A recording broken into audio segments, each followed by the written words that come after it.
Vous allez voir son CV, c'est un jeune entraîneur. C'est un jeune entraîneur déjà par son âge, puisqu'il a 38 ans, mais c'est également un jeune entraîneur par sa carrière sur le banc, puisqu'il a débuté il y a pas si longtemps que ça.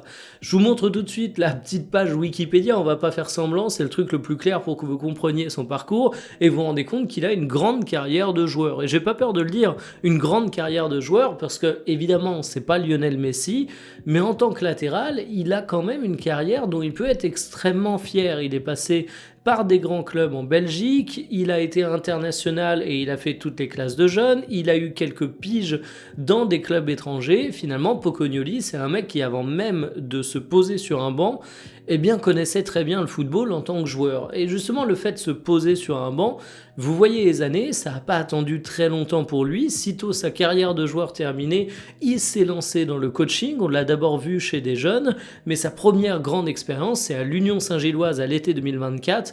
Et il signe un contrat de seulement 2 ans. Ça vous montre que c'était déjà un pari à l'époque. Un pari qui a été gagnant.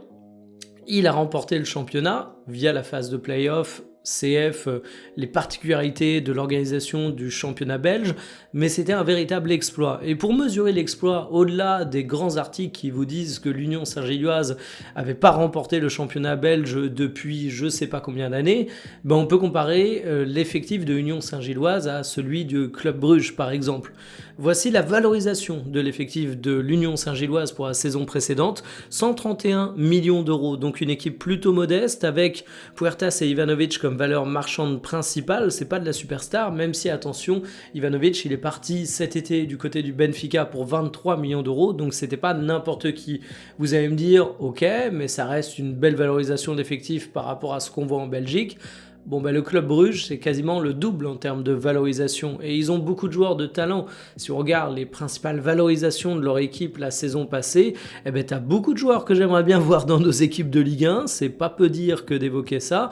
Et d'ailleurs, vous voyez le club actuel, beaucoup ont bougé au cours du mercato estival et beaucoup ont fait l'objet de gros transferts. Donc en fait, Pocognoli, avec cette expérience courte à l'Union Saint-Gilloise, il a tout de même eu une expérience assez intense et je pense qu'on peut le décrire comme une petite sensation locale. C'est pas pour rien qu'un club comme Monaco s'intéresse à lui, c'est que sitôt rentré dans le marché des entraîneurs, eh bien il a frappé un gros coup et du coup, il peut apparaître comme un pari intéressant, mais j'insiste sur le côté pari.